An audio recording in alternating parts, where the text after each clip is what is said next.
Hey BookTube, welcome to Jackie's Literary Corner. I am Jackie, and I'm wearing these ears again because it's the only month, unless I decide to be weird and eccentric, this is the only month I'll be wearing these.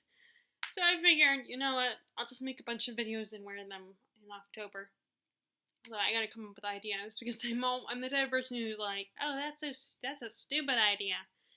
Or it's like, or even if it's not a stupid idea, it's an idea that's been done millions of times and it's not anything original. Because I definitely know I'm not original on BookTube. I just do generic videos. I mean, I try to occasionally if I come up with something that I think is a little different. But anyway, this is kind of a chatty update video on my reading that I'm gonna do for the rest of the year. I already kind of talked about what's going on with October. I did read a little bit more of Wuthering Heights, so I can explain a little bit more about what's going on. So in that video, I talked about one of our main characters is Mr. Lockwood, and he has come to Wuthering Heights and ends up being forced to stay there because of bad weather. And Heathcliff doesn't want Mr. Lockwood there, and Mr. Lockwood finds Heathcliff very rude. So when he's finally able to leave the next morning, he goes to this little inn where he meets Miss Dean, who used to work there when she was a teenager, I guess. Used to work at not Heathcliff's home, but I think she worked at our other character, the character of Kathy, Heathcliff's love interest. And so basically, Mr. Lockwood gets her to tell the story about how she knew them and everything, because of course Heathcliff's not going to volunteer the information. So we hear about their childhood and how Heathcliff was half Romanian, living with Kathy's family, or actually no, he was living with the other family, the Earnshaws. He was like their foster child. And Linton, I think Linton is Linton, the guy that also likes Kathy, does not. I don't know his first name. I think Linton is his last name. Does not like Heathcliff. Probably because he knows that Heathcliff likes Kathy, and Linton sees Heathcliff beneath him because he's half Romanian, or they refer to him as a gypsy, which I think is a more negative word. Which I didn't know at the time, but I heard somewhere that it's kind of a negative connotation, and that it was just something that people, I guess, that were not of Romanian blood would call people of that blood. And so he's treated very poorly, and even Kathy kind of treats him like crap, because she hangs out with him, and he thinks that she's his best friend, and he likes her, he has feelings for her, and she does admit that when she's a teenager and she starts developing the ability to have feelings for someone and be attracted to someone, she admits that she loves Heathcliff, but he's not of upper class. She can't marry the guy. And that's when he leaves and then travels the world. He becomes a soldier, and then he comes back and he looks like Ralph Fiennes. Or at least Ralph Fiennes, who plays him in the movie, adult Heathcliff. But anyway, Kathy's married to Linton now because her reasoning is that, I can protect Heathcliff. If I marry this guy who is rich and wealthy and good looking, I guess rich and wealthy are the same thing, And she's she basically admits that she doesn't really love him. It's just, or at least her idea of love is more shallow. That's what she tells Miss Dean. Her first name is Nellie. That's what she tells her. She's like, Nellie keeps trying to say, do you love this guy? Why do you love him? And she's like, and basically Kathy's all like, well, you're teasing me, or you're messing with me. She's like, and Nellie's asking a perfectly legitimate question, why do you love someone? And Kathy's reasons are very shallow, and like she admits that she loves Heathcliff, but she can't marry him, and she's like, but I can protect him. And I want to smack her sometimes. I'm like, you are such a selfish brat. You're not doing anyone any favors but yourself. You want your cake and eat it too. It's like, no, it doesn't work like that, because either way she's stringing both boys along, and it's gonna bite her in the ass later. And she's such a brat. I don't know who's worse, Kathy or Scarlett O'Hara. I don't know who I wanted. Although in the sequel that Scarlett, the one that another author wrote, that Scarlett kind of, like, I mean, she does learn and grow in the original book a little bit, but then by then it's too late, and, like, Red is like, frankly, my dear, I don't give a damn. And then in the second one, she's learned a little bit, but she's still a bit of a brat in Scarlet. But she has grown a lot. I mean, she has grown a little bit, and tries to make up for her mistakes. And I'm just looking at my calendar. I gotta check my calendar, make sure I changed it. I don't know if I changed my calendar, but anyway, so I don't know who's worse. I don't know who I want to smack more, but that just because I want to smack them doesn't mean I don't find them such an interesting heroine. I like it when stories have a heroine that's not nice, that is a brat, and is a bit bitchy and not very nice and just an unlikable character. I like it when the protagonists are unlikable. I love a likable protagonist too, but sometimes I get a little bored of them. I like it when the protagonist is, because in real life, not every person is going to be likable, Sometimes, and someone might think I can act, I mean, who knows what people think if they read my story? What if people think I'm a brat? I can be bratty sometimes. Not everybody is going to be nice and cute and sweet and kind and stuff. Not every, and it's more interesting when the female character, the female lead, is not nice, and that you just get so angry at them, and you want to slap them, and not in a I'm so frustrated, you're so stupid, like in a more of a you are such a mean person, you're so selfish. But so and like I said, we're basically up to the point where Heathcliff has returned, and like you said, he looks like Ralph Fiennes. And that's as far as I read. So, and I got home early today, so I'm going to read some more of that today, since I'm home early. See, I always try to read before I do things like this. Or, not this, but before I actually get on the computer and do internet surfing and watch TV, because then I know. I'm debating if I should go for my run, because I know the ground's gonna be all muddy. The ground might be all muddy since it rains a lot more, but it is sunny. I guess if I ran into the little village shopping area, then yeah, I wouldn't run across as much muddiness. I could do that. And actually, my mom probably would let me do that. Oh, by the way, this is my Ravenclaw sweatshirt. I'm wearing it. Although even then, my mom was thinking, oh, maybe she got you the large. Or maybe she got you the medium. But this is, definitely fits better than the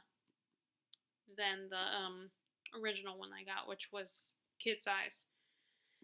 But I liked the design. But this one's good too. Look, it also has this on it, so. And it's still Ravenclaw, although I don't know. Now, I guess because of the movie and people would recognize the movie. Because not everybody has read the books. I know, shocking, right? Just kidding. Even Terry hasn't read the books, so she would probably only recognize these colors, although it doesn't matter for her because she's a Hufflepuff. But I know that the original colors were blue and bronze, and I think I heard the reason why in the movie, or maybe someone saying the argument why they might have changed it in the movie.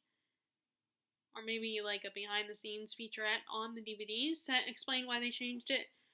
But I'm guessing that bronze and gold, maybe they were a little too too similar, so they didn't want two of the same. They didn't want them to like.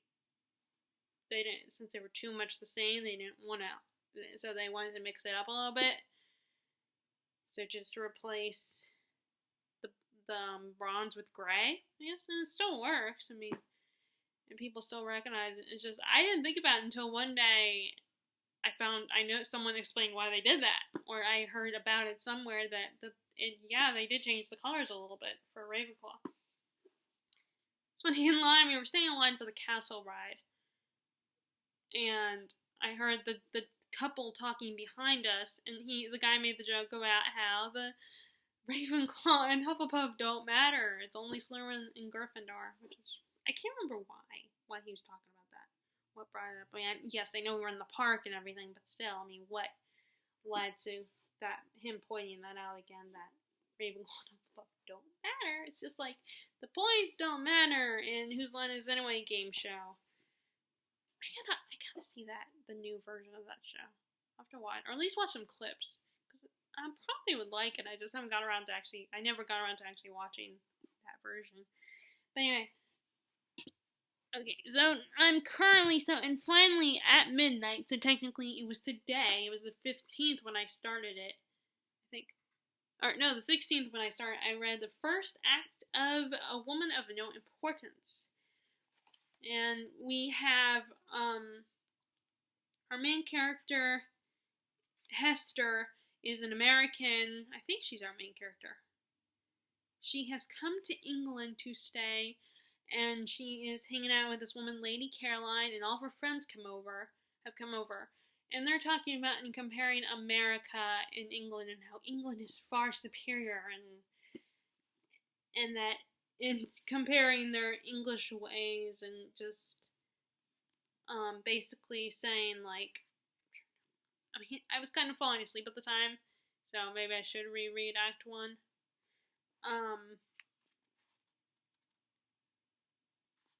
There was something that I thought was kind of amusing that she said, that Lady Caroline said, that was like basically criticizing America and how Hester looks like a gentleman and stuff, and I know she said something about how Lady Caroline said something about how you don't need to meet your husband or talk to him until you get married. Something along those lines, which I thought was really funny, that the whole idea of, and I'm thinking, well, how do you decide if you want to marry the guy unless you actually talk to him and get to know him? Of course, the way we think now is they're different. But yeah, some of the things that they said were really fun, just really amusing. It's like, which, I mean, that's what Oscar Wilde does. I mean, he so far I've learned that he provides commentary on the society. I want to say in this particular play there is a gay character, and I believe Oscar Wilde himself is gay, or was gay, because he sadly no longer is living. He's up in heaven. I think there might be a gay character, but like I said, I was falling asleep, so there might have, but anyway.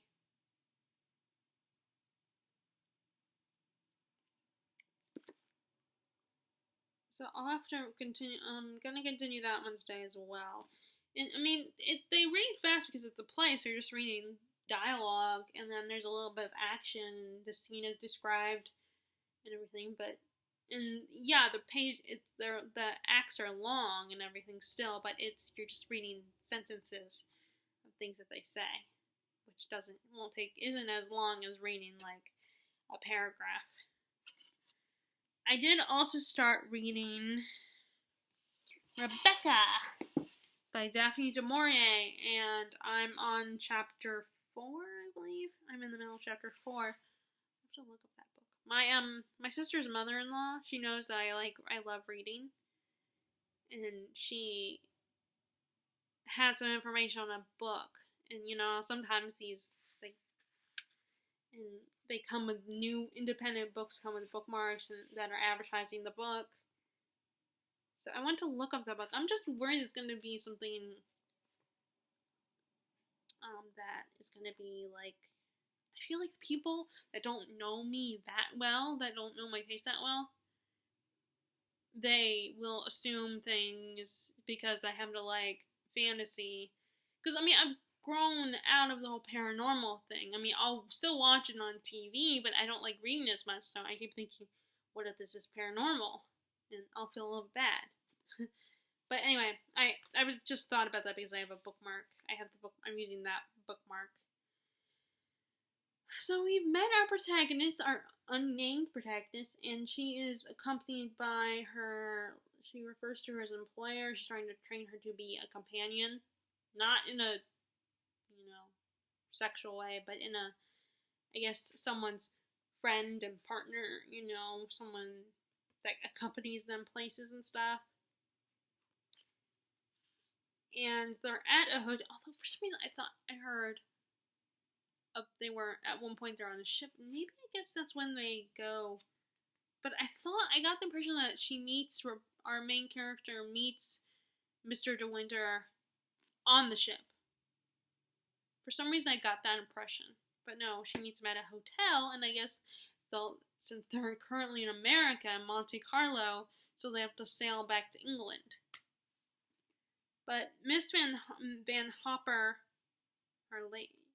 is basically a socialite, someone who wants to get everybody to know, all the right people to notice her. She talks to them and, makes friends with them and stuff. And so she finds out that Mr. De Winter of Manderley is at the same hotel. So she makes sure that they bump into him and starts talking. Of course, right away he's like, he's trying to be polite, but at the same time, he finds her incredibly annoying and doesn't want to talk.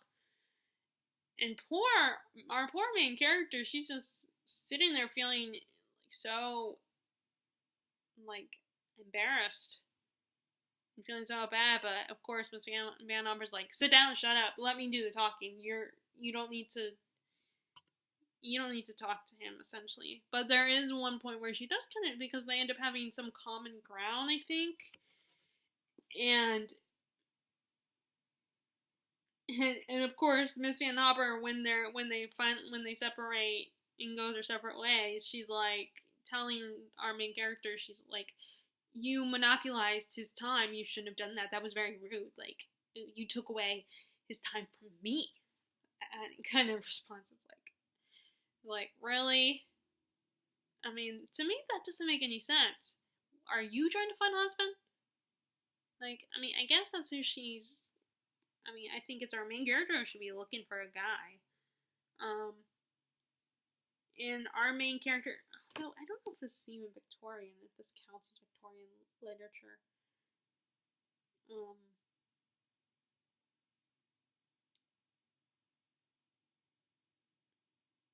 But anyway, so she's just... And the guy ends up writing her an unsigned note to our main character, sending her a little message apologizing for his behavior. And now we are currently in where he invites her to have lunch because he sees her there, and she's thinking, "Oh, you don't want to have lunch with me," because she's such an insecure, shy person, and thinking he would want nothing to do with her. He wouldn't care about her. He would just ignore her, and because her Miss Van Hopper was annoying, so she's thinking, "Oh, you must."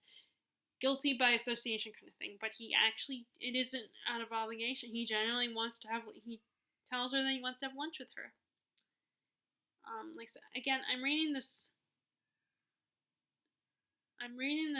slowly because I'm reading this during my breaks, but I am off the Saturday, thankfully, so I'll read a little bit more of that. I want to read at least maybe four chapters of this one at that point. And I'll read some today. Yeah, I really think because it is really sunny, I should go for my run. And maybe by then maybe the ground is not that bad. But anyway, and I really should go in different directions. I shouldn't go the same path every time. Because you never know. Something might happen. Some crazy person might catch up to me. But anyway, although the chapters aren't that long in this, or at least so far, again, the problem though is I only get 50 minutes, and I'm not that fast of a reader, so I can't finish the whole chapter during 50 minutes. And plus, I have to go all the way back to the back because that's where my little lunch bag, where my snack is, which is usually a sandwich. So I don't get a lot of time, but I'm also trying to prove a point that, guess what? My generation doesn't just stare at their phone all day. That they actually read books. They might actually be interested in reading. But then I do still get out my phone, and there'll be times when I'm on my phone for like 30 minutes. And then I'm feeling bad. Because I feel like I could be doing something else. I could be actually spending the time reading a book. At least if I have to be on the computer, at least I can be doing something a little more productive. Like getting my booktube videos or something. It's interesting. I don't know who it was. I don't know if it was Olive or someone else. But someone pointed out there is a little bit of a gay connotation in here. There's a little bit with like one of the characters, like with not with our main character, but like maybe the housekeeper was in love with Rebecca or something. Oh no, I think it might have been Simon from Savage Reads talking about that, because he was doing his video on the sexiest books he's read, and this was on the list. I think this might have been number 1. And I think he did say, and I think he was the one who said about how he felt like there was a little bit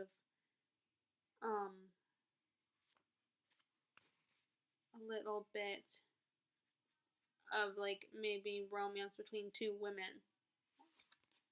But I don't know. I haven't got that far, obviously, so.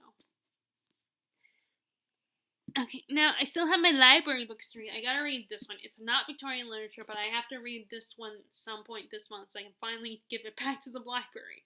I mean, again, I believe I'm never gonna have any kind of problems because a lot of people, I don't read, a lot of the people that I see at the library don't necessarily read the books I love that I have checked out, because it's a mixture of older people and kids that check out books at my library.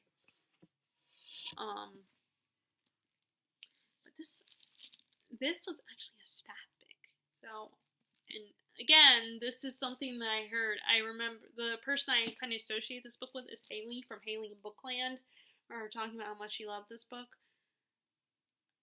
I'm trying to think. Oh, it might have been Reagan from Peruse Projects, because she's been trying to expand her horizons and read other books besides fantasy. And I think she also recently read this book too. So I want to get to this, even though it's not Victorian literature. I want to get started on it this month. But my next return is close to the end of the month. The 29th is the next time I return books. Oh, Christmas is pretty. The next time my next due date is the 29th, so I need to at least start this by then. Promise, it's not Victorian literature. So, but anyway, I'm still trying to, because I'm wondering if I can get away with reading this one, because it is part of that series, the Dr. Thorne series by Anthony Trollope. So I don't know if I can get away with reading or not. I have seen his books from that series at the bookstore, but I'm gonna try not to spend as much. Although I can get away with going to the bookstore, I just can't spend what's on my debit card right now.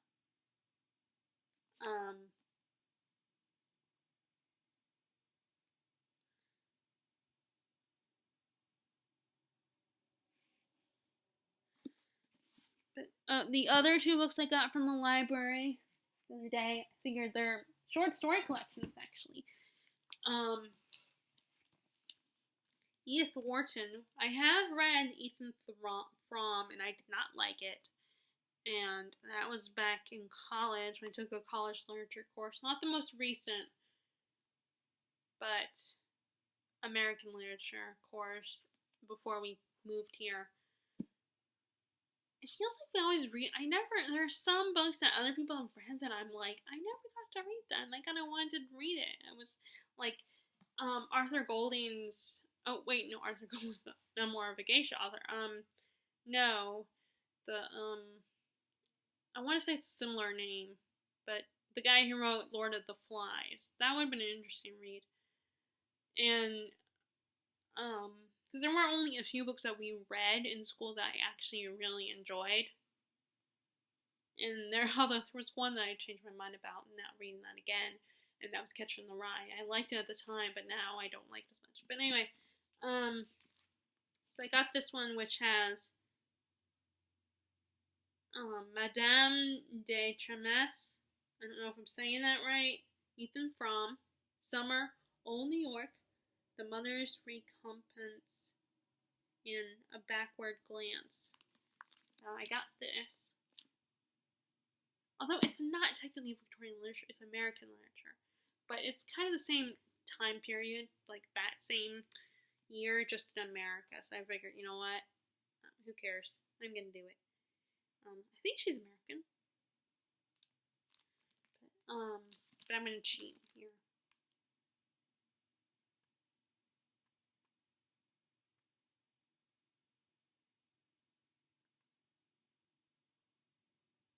Yeah, American.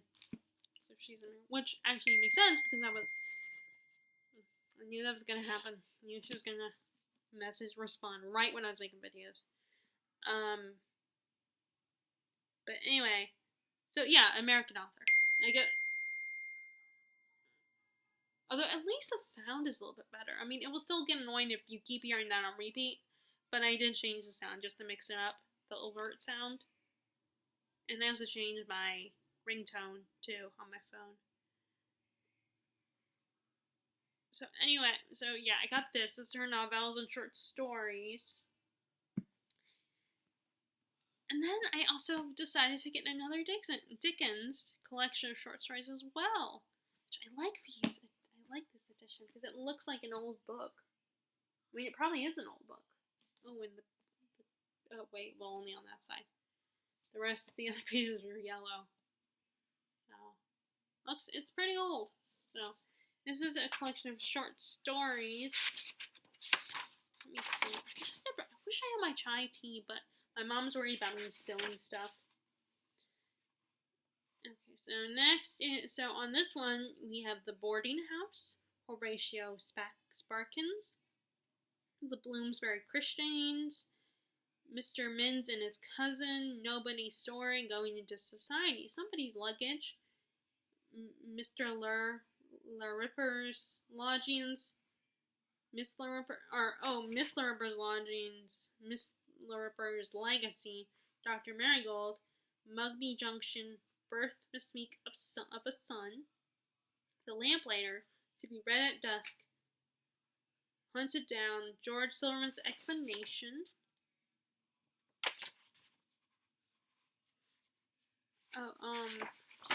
There's pictures in this one. I like these. I like the drawings that are in Dickens. Some of Dickens, like the drawing in. If I like these, I might get this. I might get this one. So I might buy this at some point if I see it. But anyway, the problem is I see, like, I would like to get a hardback edition, but then I see, oh, but the paperback is cheaper. Okay, now let's talk about what I need to. Okay, so Nonfiction November is going to be coming up next month. So, and I'm not going to just read nonfiction. I'm also going to read. I want to start by the end of this month. I want to at least have started Rose Manor, which I kind of did, but not that long ago, a couple months ago. But I need to, at least right before we left for Florida, I want to start this one. Because I want to read another Stephen King. That seems to be the pattern. Like, I'll read a Stephen King book, I'll finish it, and then I'll be thinking, oh, I gotta read my next one, and then I'll decide I'm not in the mood for that one, and don't come back to it for a couple months or a couple weeks. So I'm gonna do that. really nervous about the bigger ones, because I'm deciding, like, I'm trying to make my way through the other ones, the ones that aren't as thick, like It or Needful Things, aren't as thick as those. I'm trying to work my way through the smaller ones, and I need to get out the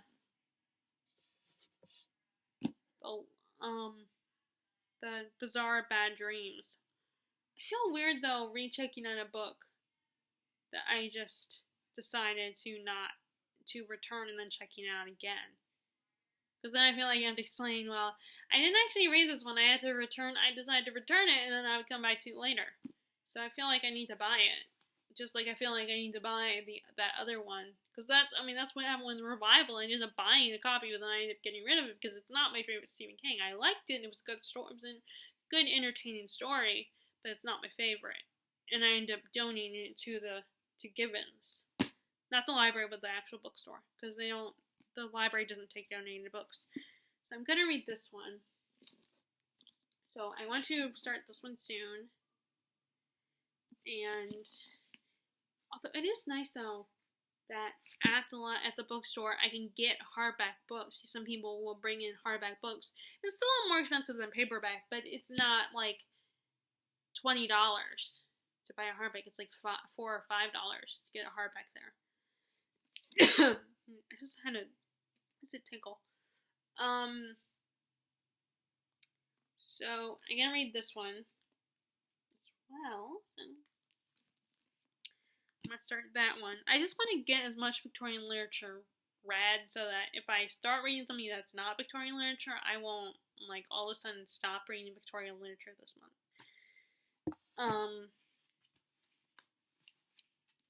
There's so many books. Like, my issue is that I should have made a list of the books I want to read in the next 2 months to share with you guys. But it's like, there's so many, like, I'm thinking, oh, I gotta read this book, I gotta read this one too, and this one too, and I can't, that's why I stopped making TBRs for a while. Because I get overly ambitious, like, oh, I want to read this one, oh, I have to read this one. Or, it's more like, not necessarily I'm trying to be ambitious, but more like, oh my god, I totally have to read that one now. Oh, I forgot about this one. Oh, I can get this one done too. You know, I keep thinking about all the books that I haven't read yet. And it makes it hard, especially when I go on vacation, because it's not like I can bring my whole library on vacation. And I have a Nook, but I don't use it, and I don't remember how to get back into it anyway. And then I would have to get a Barnes & Noble card, a gift card, because I'm not gonna, although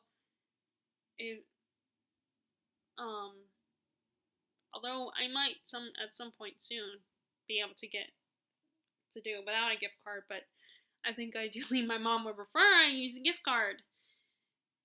So I can't, and because there's no close Barnes & Noble to us, we don't go to Barnes & Noble. We rarely. I've only been to Barnes & Noble once since I moved here, and that was because I had an eye doctor appointment because my mom was noticing. First of all, my mom wanted me to get a checkup because it had been a while since I'd been to an eye doctor, an optometrist. I'm so used to saying eye doctor, I really should say optometrist. But it had been a while, so my mom, decided to go. And then also she noticed whenever I watched TV, my old habit of having a lazy eye, it would wander off somewhere. And just true when I do this, I think it is. I think it's this one. Yeah, it's this when I cover this eye, it gets blurry for a little bit. But I didn't stick with it.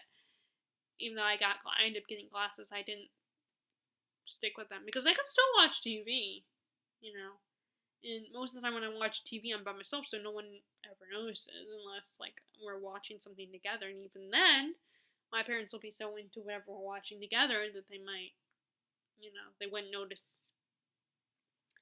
So we kind of gave up, but I still have those glasses, as you guys saw them. You have seen them in videos when I first got them 2 years ago, I believe.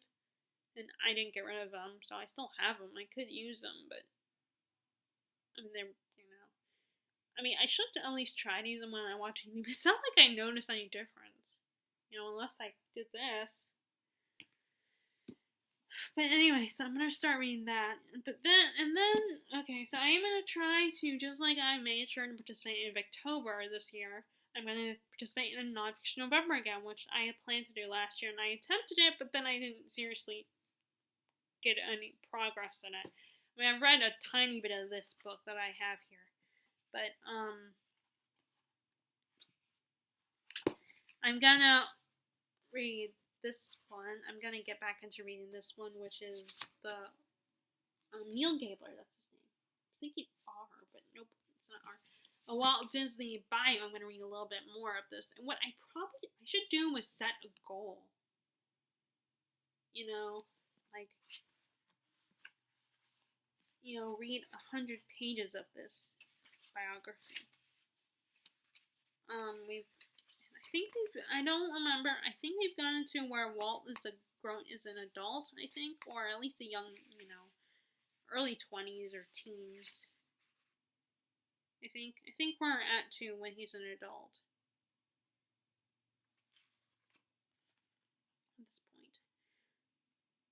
The problem is it's hard for me because when it's I can get into nonfictions that are almost written like a story. I did like the memoir, Julie Andrews' memoir of her early years. That was a quick, easy read. The true crime novel, Midnight in the Garden of Good and Evil, because it was written like a story, like a novel, like an actual regular novel, that was easy for me to read too. And then there was one more nonfiction that I read recently. Oh, Brain on Fire was a lot easier to read because, again, it was written like it was a story, like I think it was considered a memoir. And then a couple years ago, I have read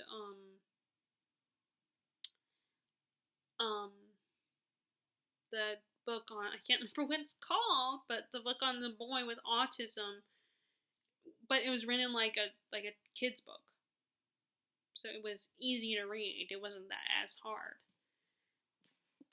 It was still kind of, it was a typical nonfiction where stating facts and explaining things and all that, but it was easier to read because it was a kid's book, like a young boy explaining his history and his story with autism and everything. It wasn't written like this book. So this is a brick of a book. So I'm gonna read a little bit more of this. My other problem is if I read a longer, like a tome type book, then all of a sudden I'm like thinking, oh, but I should read this one. I've neglected this book. I keep thinking about, like, I can't stick to a book this size for like a whole year or a whole month without reading other books. I was rather upset. I mean, I know Sam was probably busy and she couldn't do it, but I was rather disappointed that she never, as far as I could tell, she never made an announcement video of Tome Topple this year. But maybe Tome Topple will maybe she'll make one soon, like maybe in the winter time or something. I hope, but I understand if she's busy and she doesn't have time. I do. It's just kind of sad because I love Tome Topple. It's fun. I like it, and it's a good excuse to read bigger books and to focus only on big books.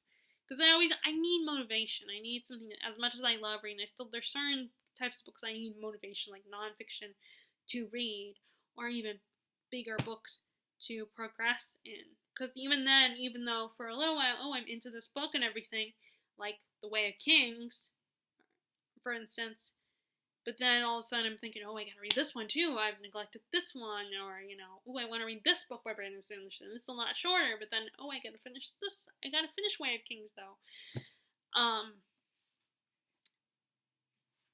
But anyway, and then the other book, which is a little bit smaller, is the book I got last Christmas. I don't know if this was from my mom or my sister, but Broadway, The History of New York City in 13 Miles.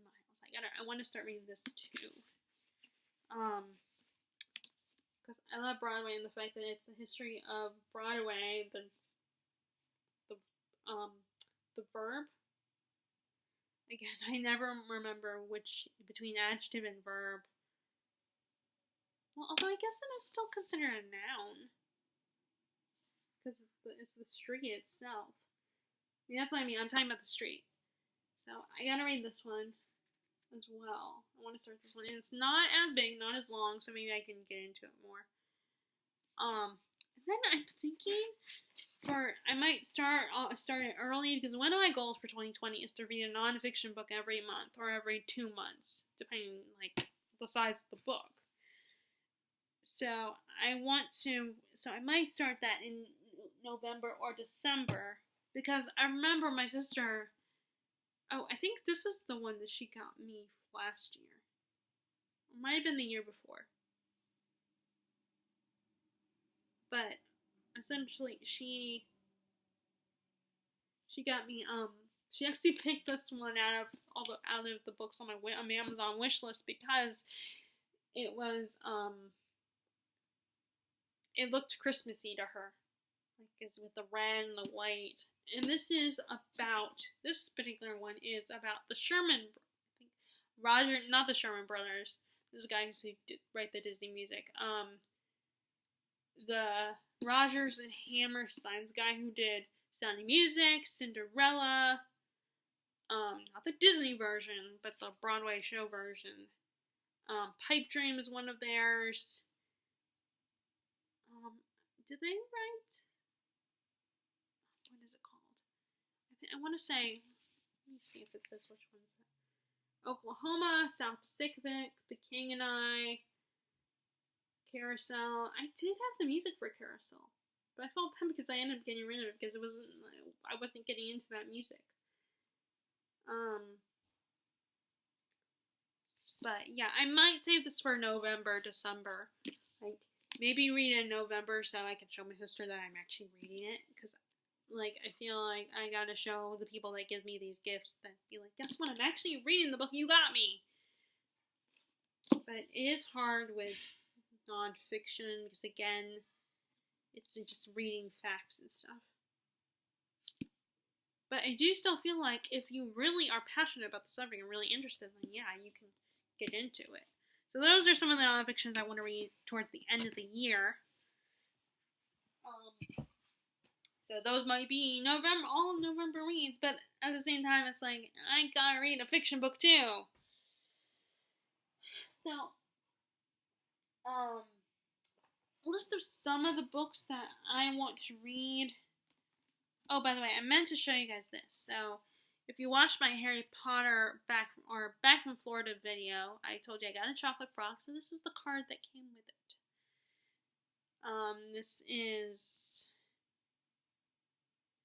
The woman is Armitasia Lufkin. In 1798, Armitasia Lufkin was the first witch to become Minister of Magic. I hope I'm saying her name right. I think it's so cool how they do this, I don't know how it works, but how they,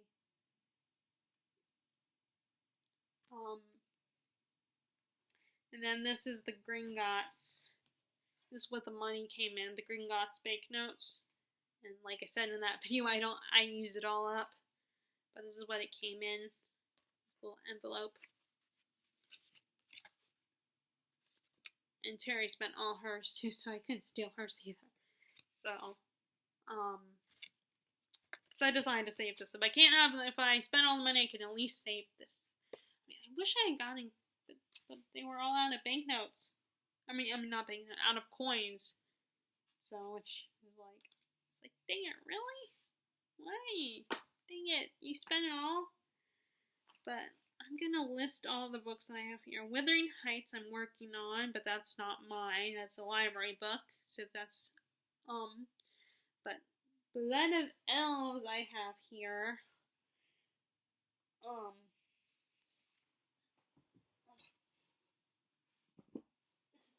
Technically the third book in the Witcher series, but it's the one that actually starts the actual story, because you have the first 2 books are short story collections that kind of introduce the characters, introduce the world, and you do need to read probably at least the second short story collection,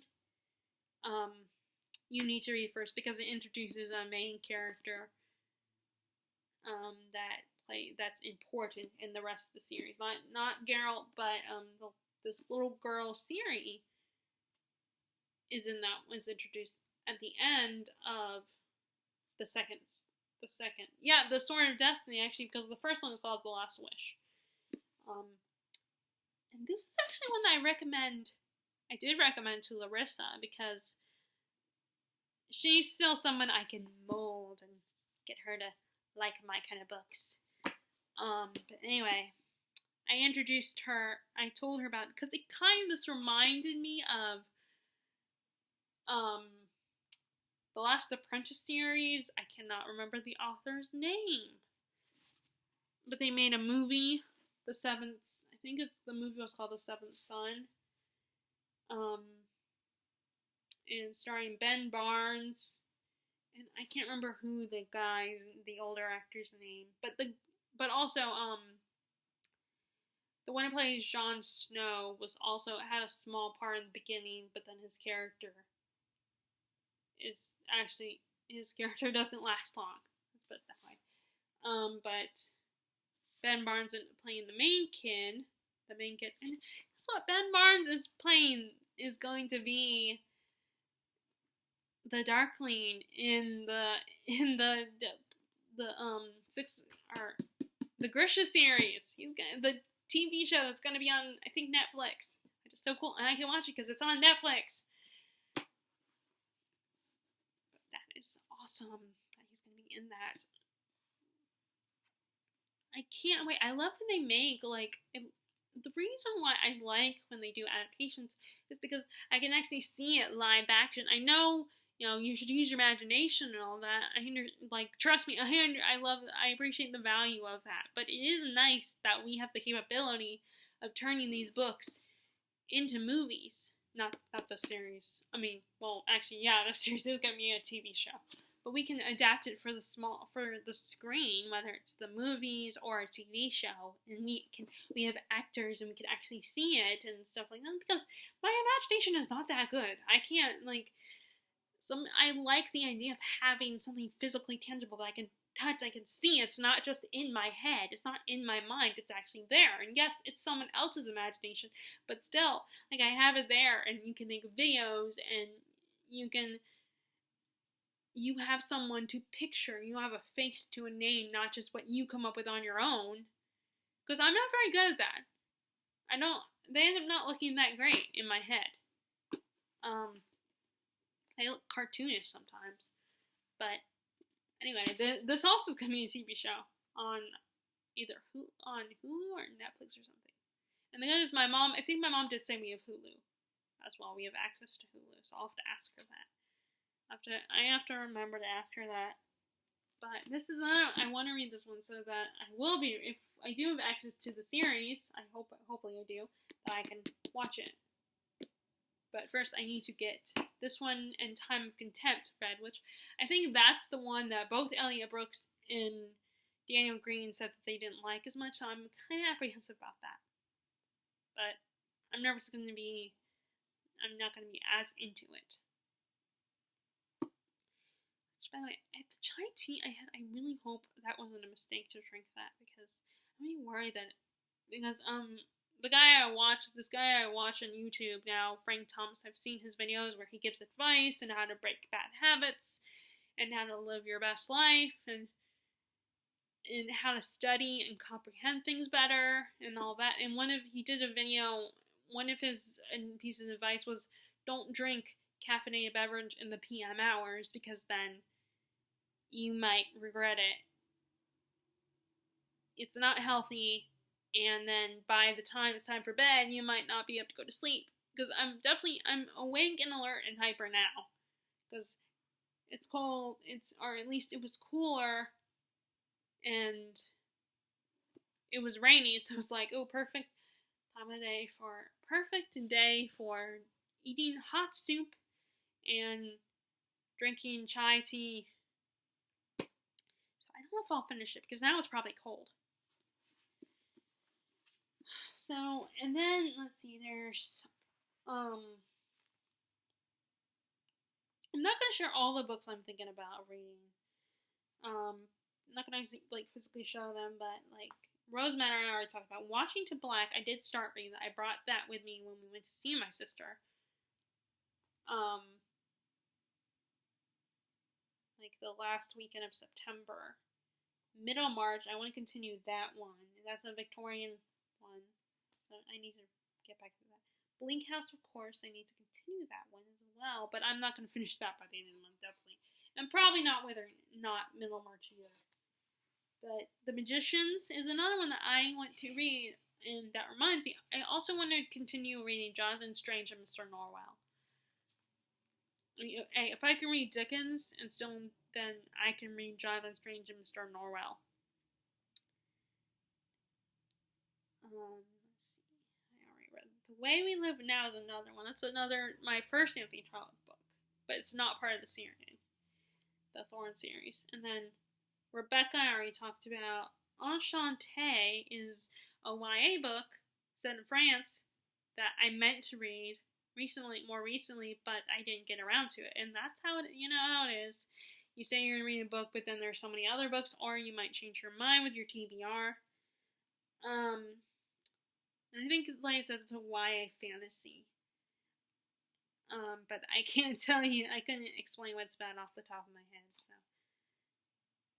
But, actually, that is one that I got either at Costco or BJ's, which is like a warehouse store. Like Walmart, it sells everything, groceries and clothes and stuff like that, but it's bigger. Like I said, it's a warehouse, and you get books it's a small collection of books, not the biggest collection, but you can still get it for cheap. A little cheaper, it's like Walmart type prices.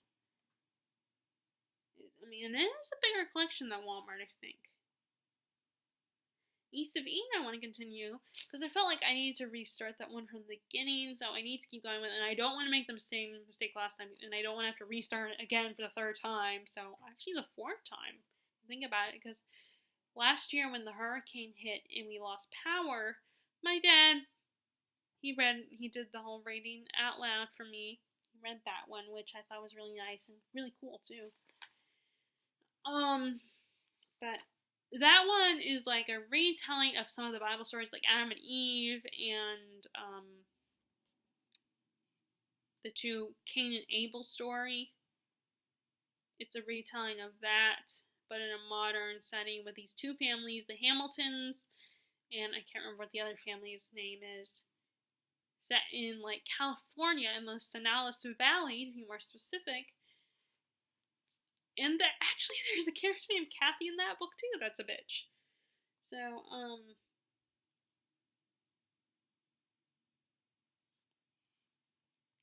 then The Goldfinches by Donna Tartt. That's the next Donna Tartt book I want to read.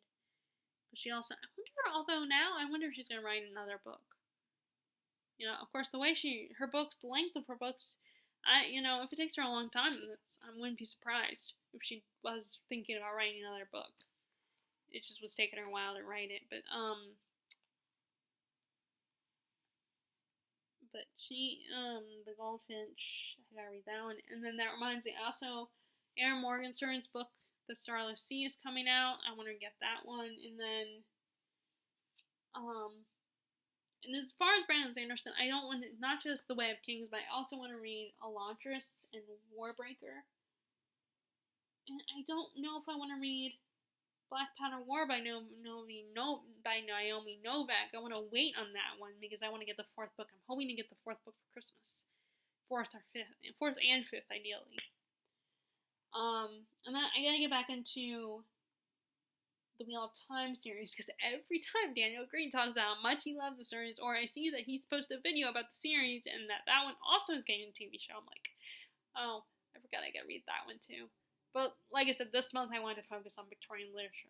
That's why I'm thinking about next month and that I'm going to read certain types of more fantastical books, or books about dragons or something. Spinning Silver I want to read. See, this is why I can no longer make any lists, because there are so many books that I want to read. I mean, I almost wish I had Terry here that she could pick them for me, but even then I wouldn't stick to it.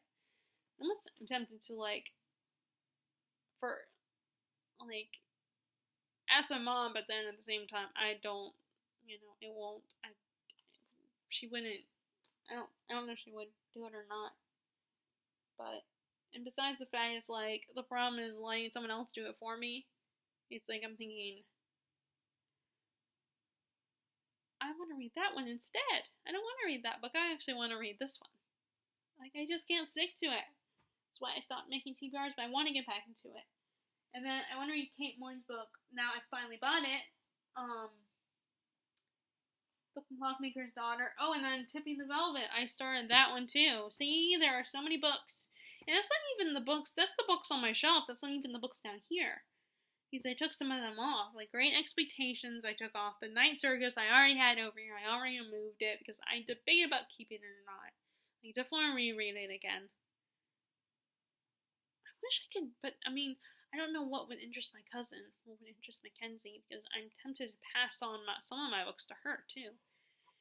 But there's also Fallen Giants. I've had Ken Follett's books for a while, for 3 years, officially 3 years now, because I had them ever since we moved here. I got them when we moved here. Those were some of the first books that I got, because I was, for some reason, in the mood, and I decided, I want to buy these books. But my other problem is the books that it's a lot harder when it's not mass market paperback. And I can't take it with me places. There's War and Peace I read. I did buy Ibsen's plays. There are so many books. I really have to discipline myself better. I know, people would say, read what you want to read, who cares, but I need to get back into making a way through my list, because I just keep adding on to my list, my library of books. My personal library, not the actual library, not the physical library, but my physical library, my personal collection. I need to actually, start going through those again. I almost feel like I have been half tempted to, I have thought about starting, having, putting my books, organizing my books in a way that, on here, that putting the books I've read on its own shelf, and then making my way through my collection. And I have also thought about going through my list of books alphabetically too. But it's but then I think about, I'm separating series, or, I can't stick to it. I want to read this one instead. And going on vacation throws me off, because it's I'm thinking, oh, I want to bring this book with me, or I want to show that I'm reading this book. If I go to visit family, I will be see, I want to. But anyway, so before this video gets too long, I'm gonna stop talking and stop rambling, because this video is pretty long, and now that I'm saying that I'm thinking about that stuff, I am serious. Now I am thinking about it, and I'm thinking, oh, I should do that. I should do that, now, especially before.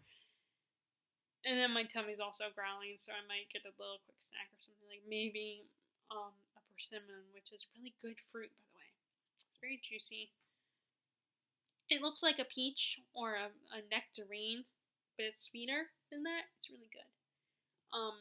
Persimmons are what they're called. Like I said, they look like a nectarine. Yeah, a nectarine, because they're not fuzzy like a peach. They're smooth like a nectarine, but they're sweeter. They're really good. So anyway, I'm gonna stop now, because and like I said, I'm thinking now that I've said that I'm thinking about those things again, how organizing my library, putting all the books I've read on one shelf. Now I'm thinking, no, I should do that. So maybe it will be good motivation. I need motivation. I need something to push me, or I need to discipline myself to read certain books in a certain way. So anyway, I might do, like I said, I might do the alphabetical order thing, read a book, an A book, and then read a B book, and a C book, and all that, etc., etc. Although I don't have any Z's. I don't have any Z books with a Z title. So anyway, like I said, I'm gonna go now.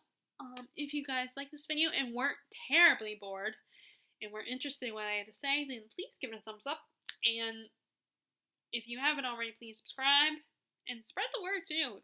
If you like my videos, share my videos. I would love that.